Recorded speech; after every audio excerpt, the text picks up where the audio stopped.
बिहार सरकार के जाति आधारित गणना रिपोर्ट जारी होते ही देश की सियासत में मचा भूचाल। राहुल गांधी ने फिर उठाई जितनी आबादी उतना हक की मांग। झारखंड में भी शुरू हुई जाति आधारित जनगणना की सुगबुगाहट।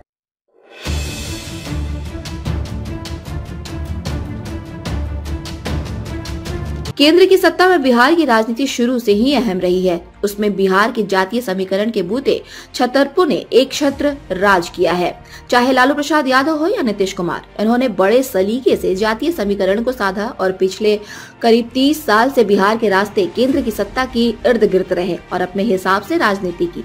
लोकसभा चुनाव से ठीक पहले बिहार सरकार ने जाति आधारित गणना रिपोर्ट जारी कर न केवल बिहार बल्कि समूचे देश में भूचाल ला दिया है। बता दें कि बिहार में जाति का अहम स्थान शुरू से रहा है, इससे कोई इनकार नहीं कर सकता।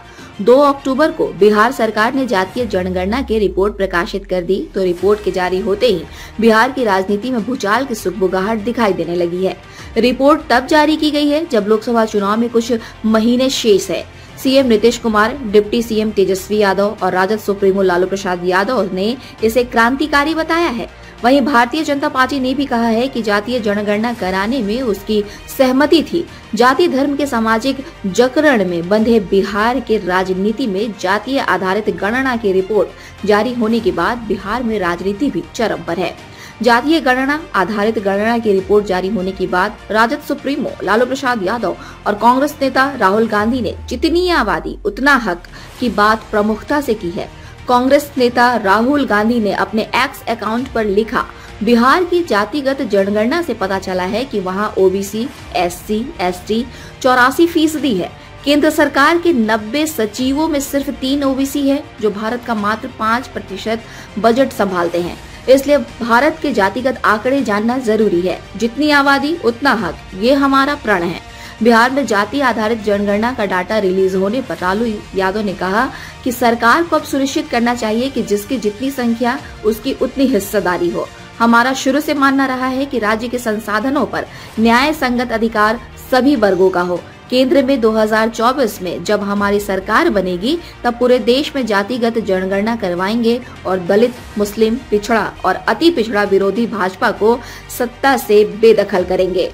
वहीं बिहार की राजनीति में पहले कथित स्वर्ण जातियों का बोलबाला था। समय ने करवट ली और उसके बाद बिहार की राजनीति में ओबीसी समुदाय मजबूत स्थिति में दिखा। जातीय जनगणना के आंकड़े जारी होने के बाद अब ओबीसी समुदाय का यह कह सकता है कि अगली बारी हमारी है। बिहार में यह वर्ग राजनीति में अपनी भागीदारी को लेकर नए सिरे से दावा कर सकता है। इधर झारखंड सरकार भी राज्य में जाति आधारित जनगणना की तैयारी कर रही है। इसी वर्ष विधानसभा के मानसून सत्र में राज्य सरकार ने जाति आधारित जनगणना का प्रस्ताव तैयार कर भारत सरकार को भेजने की बात कही थी। जल्द ही राज्य सरकार विधानसभा से जाति आधारित जनगणना का प्रस्ताव पारित कर केंद्र सरकार को भेजेगा। पक्ष विपक्ष की ओर से भी जातीय जनगणना कराई जाने की मांग उठती रही है। सदन में राज्य सरकार से कहा गया था कि बिहार की तरह झारखंड में भी जातीय जनगणना होनी चाहिए। हेमंत सरकार में शामिल कांग्रेस और राजद का भी दबाव है कि झारखंड में जातीय जनगणना कराई जाए। सरकार के गठबंधन दलों की पिछले दिनों हुई बैठक में भी इस मुद्दे को लेकर चर्चा हुई थी।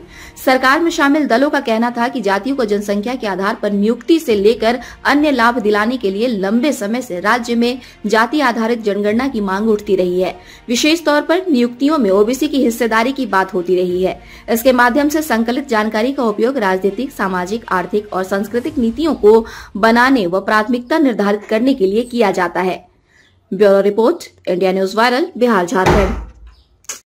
ताज़ा खबरों से जुड़े रहने के लिए हमारे चैनल को सब्सक्राइब करें और बेल आइकन को दबाना ना भूलें ताकि हर खबर की नोटिफिकेशन आपको मिलती रहे।